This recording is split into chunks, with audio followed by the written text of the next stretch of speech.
All right, everyone, welcome back to my channel. Let's today discuss the Azure Virtual Machines. Today we are going to talk about the sizing. But first of all, in the last video, we spoke about the on-premises world, right? So we talked about that everything behind the scene is actually based on virtualizations, virtualization technology. And then everything that you see in the cloud is also a virtual machine at the end of the day, right? And there are, like we discussed, although the cloud computing models, we talked about the infrastructure as a service, platform as a service, software as a service.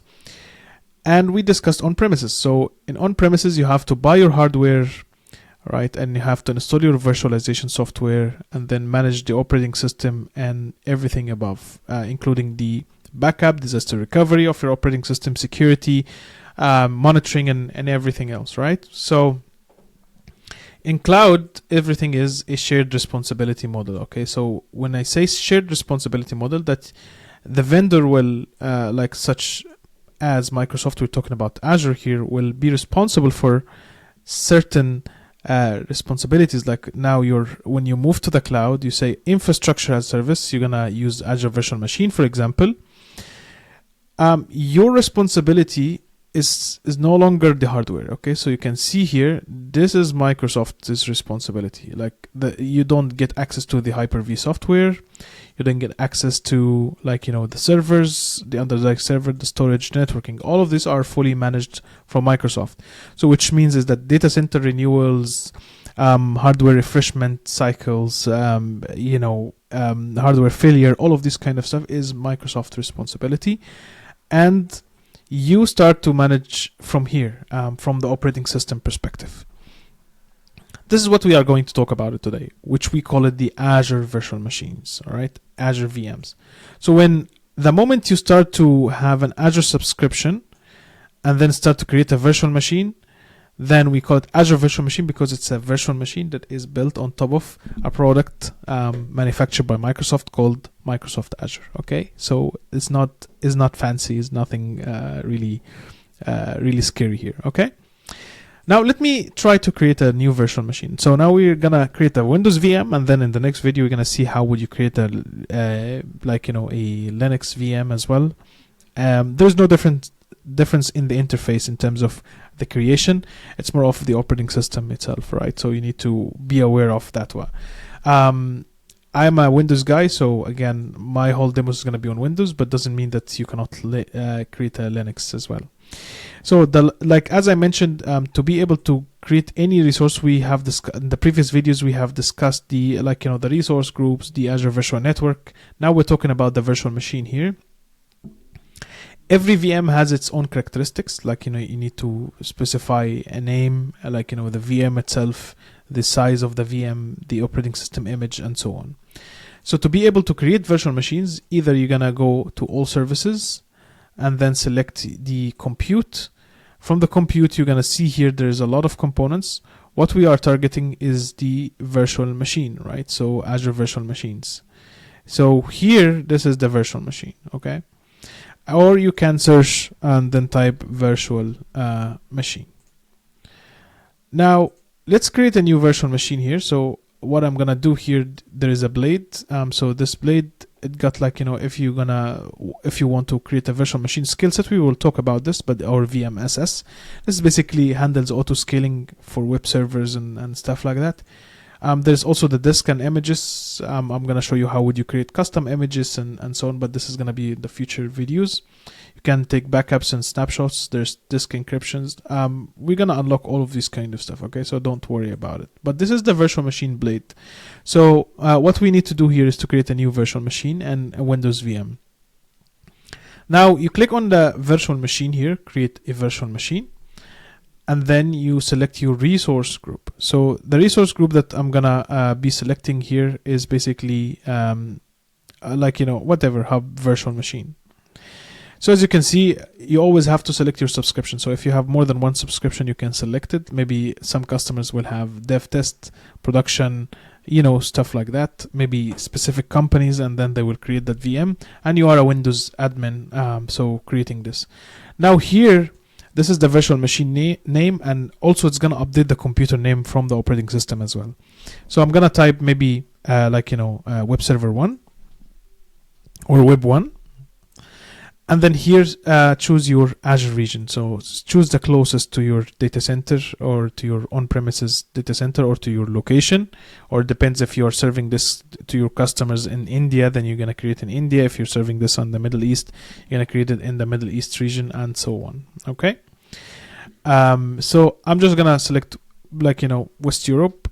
You can select whatever, maybe some people UK, and so on. Then here, this is the availability options we talked about.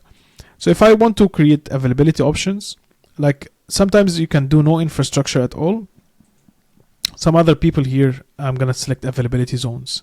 And then you could choose here either self or let the Azure control plane select it for you. So if I do that, then I can just choose here, I want this to be in zone 1. Maybe I will create another web server and then create it in zone 2 and zone 3 and so on. Notice here the IP address doesn't change. Okay, so for AWS there is a limitations, is that if you are creating a virtual network or VPC, you have to select the subnets on a specific availability zone. So if you would like to change the IP address from one subnet to the other, or move that resource from one subnet to the other, you cannot do that. You have to change the availability zone. That's the limit. But fortunately here in Azure, virtual network is a global resource, so we don't care about the availability zones. So zones are virtual network or subnets exist on all availability zones. So that's why you're not restricted by anything. So you can just select the zone, and then later on you can select the virtual network. Okay. Here you can select the security type. So it depends on your security requirements. Like if you want the TPM, the new TPM chip, you can do that for secure boots. If you want standard, then you can select standard, and so on. Here, this is the operating system image. As I mentioned, you don't need to install any operating system. This comes from the product group or from the the people who are working within Microsoft, pre-installed, like they already packaged images, pre-installed it for you, made it available for you, and then you can use that what's created from Microsoft or even the partners. So from here you can see this is the recently most commonly used, so recently used either by you or even generally used, so that's why it's recommended here. You can see this is Windows Server Edition. There is also Windows comes and SQL Server pre-installed. There is Ubuntu machines, there's SUSE, Linux, and so on, Red Hat, Debian, etc., etc. But if you would like to see the partners' images or even all images, then you can click on See All Images. And then here you have a view, what we call it a publisher. So the publisher name, it can be, or even, operating system type. Maybe do I want to focus on Windows only or Linux only? So you can select here either Windows or Linux. So here you have all the editions of Windows Server. And you also have editions for Windows Client. You also have the Ubuntu, servers, like all the editions for this one. And so you select whatever it suits you. If you want also SQL Server pre-installed, you can also select that as well. So you can see here SQL Server license for developer edition, for web, for enterprise, for standard, and so on. You can see here there is DevBox. There's a lot of things. Okay, so you can pretty much see a lot of a lot of images you can pick and select from. Okay, so you can play with the filter. Okay, so you always can play with the filter from here. Let's say maybe I want not this one, which let me just try publisher, I think. Yeah. So for the publisher type, yes, that's what I was looking for. It's either I want only developed by Microsoft or even partners. So partners like Cisco, maybe Palo Alto, whatever, Red Hat, and so on. Okay. So for us, we're gonna select Microsoft, and maybe we're gonna say here, okay, I want the Azure or the Windows Server Data Center Edition. Then here, do you want it x64, 64-bit, or ARM64? So for virtual machines that use, like, you know, the Azure processor, or it's called Copilot processor, if I remember correctly.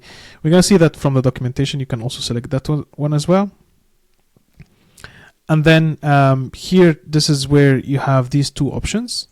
So this one is called Azure Spot Discount. So basically, if you are using this on a dev test environment, or you don't need the virtual machine to be up and running all the time, you can check that box. So what does it mean here is Microsoft has the ability, if we need the capacity, or if Microsoft needs the capacity, they can just stop your virtual machine and then take that underlying hardware. So it will so from any time it will just stop and deallocate the resource. Okay, so this is basically the Azure Spot instance, but in return you will run a very cheap hardware. Okay, so you will have the same features of the regular, like, you know, whatever is the size that you're gonna select, but you have it very cheap, because you don't need this to be up and running. You don't want to pay the full amount. You want this to be like cheap as possible. This is dev test environment. I don't care. So you can stop it anytime. Then you can just select the Spot instance. If you decided to go for pay as you go, then you have the sizes here, right? So you have plenty of sizes. This is, if you think about it, this is like, had some recording problems, so this is another day recording. All right, so we were talking about this sizing here. Okay, so basically the Azure Virtual Machine sizing is like any other computer, right? So when you think about buying a computer, you need to think of, like, you know, what kind of application I'm trying to to use, and then I'm gonna select the compute power, like things like the CPU, my RAM, like here, and then how much, like, you know, the IOPS, or, you know, the IOPS, like, you know, the speed of the disk, and so on, and then also the cost that I'm gonna pay. Since you're using cloud computing, normally you charge per second, per hour, whatever, depends on the service. But here, if you're running this machine for an hour, your monthly cost, if you're running this 24/7, is gonna be $75. So now this depends on the family. So normally there are what we call it the family. So the D series, we're gonna dive deep into this. Okay, so the D series, and it's gonna write some what they call it, some description here, like the most used by users in Azure, ideal for workload, do not need continuous full CPU performance, because this is based on credits, and it's not provisioned like, you know, CPUs. So what happens here is that you get it cheaper compared to the other one, the D series, and the other ones, like the general purpose in general. But here it's more of, we give you CPU credits. So if you don't use it, you have more CPU credits, and then when you start to use it, you just utilize that credits, and so on. There's like a kind of complex calculation. You can ask Copilot for this to explain to you, but I'm not good with math. But you can see there are series here, like some of these families have like AMD chips, some of them has the Azure Cobalt chips, some of them they have the Intel chips, and so on. Some of these are GPU machines, which means is that if you require a GPU machines, then you can actually select like, you know, the GPU parts, things like the N series, for example, they have the GPU part, and so on. So for me, I can just select any of these, like let's say the D series, and this one, it has 2 CPU core, 4 GB RAM, and so on, and then you click select. This is how you build your virtual machine. And then even if you feel like you need less memory or less RAM, or even more, there's nothing stopping you from that. You can change it. We're gonna see it on the next video. How would you change the virtual machine size? And then here you are going to write your local username and password. So this is where the username that is gonna be created locally on that virtual machine. So here I'm gonna type my password as well.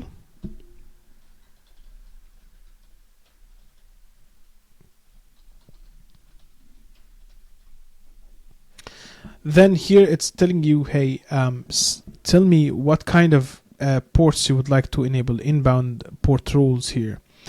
Normally, if they see it's Windows, then it's gonna be RDP, which is the 3389. If you selected Linux, it will suggest the SSH, which is the 22. Okay, you still can select more. This is just kind of quick start, but you can do that later on, as we saw in the previous videos. If you have purchased Microsoft licensing as well, you can actually enable this checkbox, which means is that I have a software assurance. I don't want to be charged for it, so I already own the license. So it's gonna be treated as a Linux machine, and then you're gonna use it with a cheaper option as well. You can also check that box later after the VM gets created. We're gonna see this also in the VM blade as well.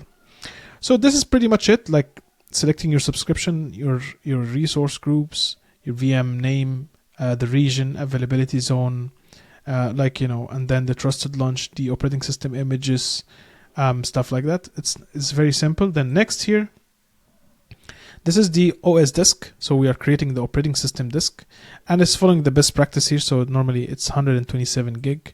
I think you can ask for more as well, you can increase, but the minimum is going to be 127 gig as per the best practice. And then here, the OS type. So the OS type here is basically, if you hover over here, it's going to tell you, okay, how fast is it? So some customers prefer that the OS is going to be standard SSD or even HDD. It depends on, maybe I'm just doing a dev test environment. I don't need an expensive storage. Then you just can do standard or slower, like standard HDD. You can also control the replication here, but we will talk about this later. But you have the locally redundant and the zone redundant as well. But for me here, I'm just gonna choose standard SSD for cheaper cost. Here also, I can check that box, which means is that when I'm going to delete the virtual machine, I'm also going to delete the data disk or the operating system disk. And then here it's just about the encryption. So by default, everything is encrypted in the cloud. But if you want to bring your own encryption key, you can also select that option, which we will see later on as well. And then here, if you would like to create extra data disk, maybe backup disk, maybe for logs, maybe you want to, it's a database. So I want to save the database on a different disk. So all of this can be done as well to be separated from the operating system one. Next here, we have seen this in the virtual network video. So normally there are characteristics, right? So the disk is part of the prerequisites. You need a disk for operating system. You need a name. You need a network card, network interface. So now you are creating the network interface, but this network interface need to be associated to a specific subnet in a specific virtual network, right? So that's why if the Azure Resource Manager, or the beauty of the Azure Resource Manager, if it's unable to locate the virtual network, or if you didn't select the virtual network, it will create new one. So that's why you're gonna find this new, and then I'm gonna create Web1 VNet. But since we already created one, like VNet production, then I'm gonna select my VNet production, and then you can select your subnets. If you have more than one subnet, then you can actually click on Manage Subnet Configuration and then create new one as well. So it will take you to the virtual network blade, and then we have seen how would you create the subnet. So I'm not going to do that for now. Then here you have the network security group. So do you want to allow network security group? This is the basic option. There is also advanced one if you want to, or even I can select none. We're going to see the differences, but not for today. Also, we forgot to talk about here that this is the virtual machine private IP subnet, right? So which means I'm going to have a private IP address from this subnet, and this is the public IP, which is optional. You can actually disable that one as well. Okay. Why would you disable a public IP if I don't want to allow inbound role, for my machine from the internet? That's like a domain controller. It's not secured option as well. Nobody used that. But since we are on dev test environment, so we're just using this. Also, if you want your virtual machine to go and have the internet or talk to the internet, so that's why you have also, this is kind of the NATing of your VM. However, also the best practice is either you use in a paid firewall like Azure Firewall or Palo Alto or whatever, and then the firewall got the public IP and all the traffic go through the firewall to be able to monitor that traffic. Or you can use a netting gateway if you don't want any security. Like you can create a net gateway and then assign it to like your virtual network, and then let these VMs go through that netting instead of having many public IPs into your virtual machine. Here, this is just allowing the network security group. Here I'm selecting also the option to delete the virtual machine public IP and the network interface when the VM is deleted. So after we finish this demo, like Microsoft would like to save you a lot of time. We used to, like a lot of customers used to, when this checkbox wasn't introduced, a lot of customers used to be like to delete VMs, and they think that dependencies are deleted as well. But then they find out that there is a network interface, network security group, and the operating system disk is not deleted, and then keep charging them for that. And then when you do kind of assessment, advisor assessment, we will talk about this also in a later video, you see that there are disks that they forget about, and then they have to find that, oh, that actually was like a machine that we're testing with, and then we have to delete. So that's why there is this option where you can select it, and then that's mean I'm gonna delete the VM and its dependencies when you're going to delete that VM. Then this is the management. So this is the if you would like to control the authentication, is not part of this series. We'll talk about it, but not this series. If you would like to log in with Microsoft Entra ID, assign certain Microsoft Entra users to be able to log in there. If you would like to enable system managed identity and give maybe that virtual machine or that virtual machine a permission on a different application to talk to, and instead of maybe it's talking to the artificial intelligence, instead of using the API key, I want that virtual machine just to use the role-based access control. So that's how powerful is Azure. There's also options with auto shutdown. So if you want this machine to shut down by a specific time zone, all of these are configurable, and also it will send me an email, which is the owner. You can add one or more as well. I can enable or disable that auto shutdown. You can enable also backup and disaster recovery. We will talk about this later, but I have separate videos for backup and disaster recovery as well. But again, this is how it works. If you would like also to enable hot patch, which is the operating system updates, you can do that as well. Okay, so hot patch here, it will tell you, allow you to take critical and security updates for your virtual machine without restarting. That's also a good one. Why this is good? The hot patch is basically with the newer version of Windows. Now there are updates that you can install, and basically it doesn't require you to reboot. So that's also the beauty of the newer operating system. But you can see here, if you would like to learn more, you can actually go ahead and find out for the hot patch here, and then it will tell you here, this is the this is the expected way, this is the supported operating system, and of course any the Azure edition support, you will find there's something called hot patch here. Okay, so this is gonna be the supported or newer operating system that supports this hot patch, which is for critical servers that do not require, or you don't want to restart them right away, so you can actually enable that option. This is the monitoring solution. So basically we're gonna see it from the blade, but this is where you can enable the monitoring for yourself, and then start to see the CPU, memory, stuff like that. We'll talk about this. There are many different ways to enable boot diagnostics, or even use the Microsoft Log Analytics workspace. We'll talk about all of that. You can also enable Azure alerts rule, which means is that send me a notification maybe when the disk is full, to resize the disk, whatever.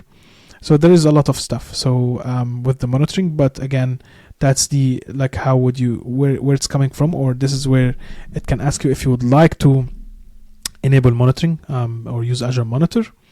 And here, this is the extension. So the extensions is basically, there is backup extensions, there is monitoring extensions, there is many different types. There is antivirus extensions, so you can actually select a specific extension if you would like to install while you're deploying your virtual machine. But again, CrowdStrike, you can see here there is first and third party extensions as well. But for us, we just don't need any extensions. You can also add custom data. You can insert user data or script or whatever. That's also possible while creation of the VM.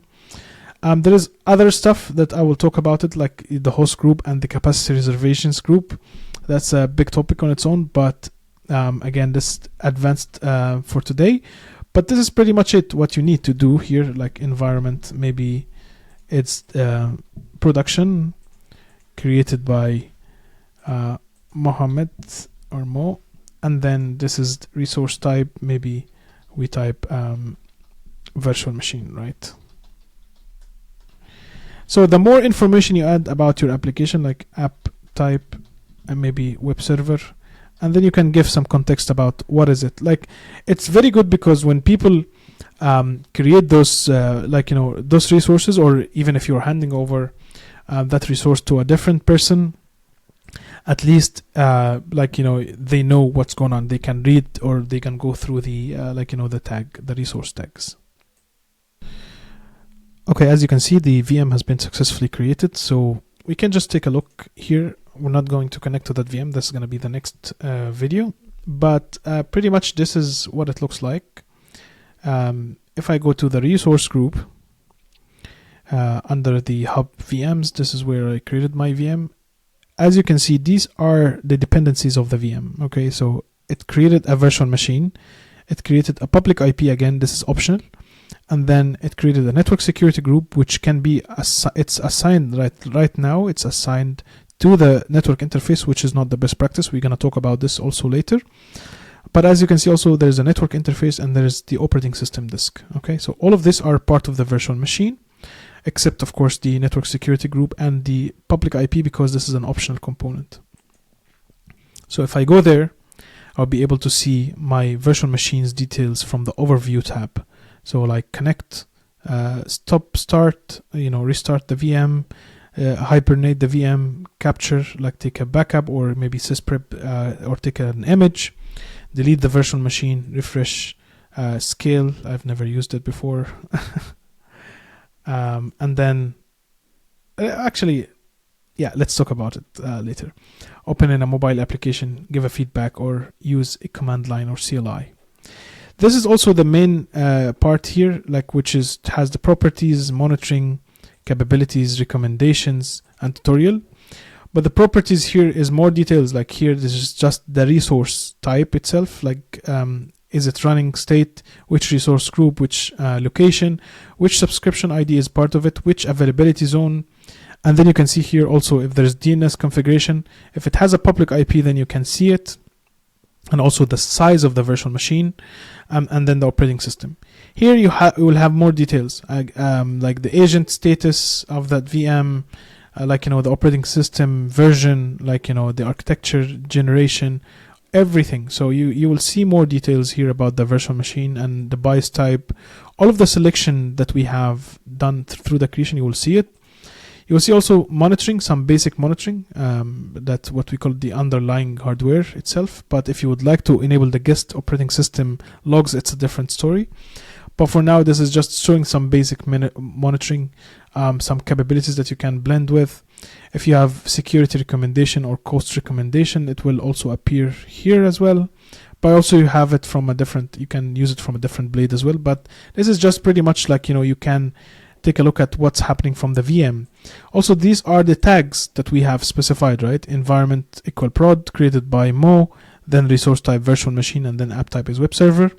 If I click here also on the tags, I can see those ones as well. And these are the activity logs. If you resize the virtual machine, if you doing any configuration from the control plane, it will also be logged here. Like if you enable policies, for example, it will be applied here. So you can see there is something there is actually kind of a log about our information about, okay, Muhammad created this, or this account created this virtual machine. So you'll see all of this from the activity log. It's the control plane itself. And this is where you control the permission, which we already covered on the role-based access control video. Next, I just want to show you here, that there is a way to help you with selecting the size of the virtual machine. You can use Copilot from the Azure portal here, and then start to ask Copilot. That's free service, or that you can leverage here. And then you can ask which the application type, and then you can start to ask about these virtual machine. There is a nice article, I will share it with you. But basically, this is the prompt will show you here, hey, can you give me a recommendation about a web server that I would like to use, yada yada, and then it will show up here the recommended sizing. There is also a this is just okay, this is something else. I just want to show you here also Microsoft Azure VMs, the sizing recommendation. So here VMs, each VM, what we call it, got a family, like HP, Dell, stuff like that. So this is the same thing. You have the the D series, the B series. You have the DC series. You have here F family. You have memory, so which call it E series, and then you have storage, which is the L series. You have the GPU, which is the NC or the N series. And then, so you can read about this high performance for analytics or data analytics, or maybe SAP HANA or whatever. You can use also the HPC compute, but you have here the GPU, so it's gonna tell you exactly what are the families, and then also the details about the family. Some of them are actually, there are Intel, some of them are AMD, and so on. If you would like also to know more details about this, you can actually expand the general purpose VMs, which will show up here. Compute optimized will show up here. Memory optimized will show up here as well. But these are the the ones that you can leverage today, and then maybe the D series, and it will tell you exactly the use cases, what kind of use cases you can use with this virtual machine. Also the this is Intel one, right? So you have the Intel processor, Intel VMs. Some customers use the AMD because it's cheaper. It's totally up to you. So you have a variety of hardware that you can use. You have over 70 region that you can leverage, but also it will tell you here if you would like to use the Microsoft processors. We have the Azure Copilot processor. You can see it as well, so it will show up here as well. But you can see it DPSv6. So if you go back here, there is DLSv7.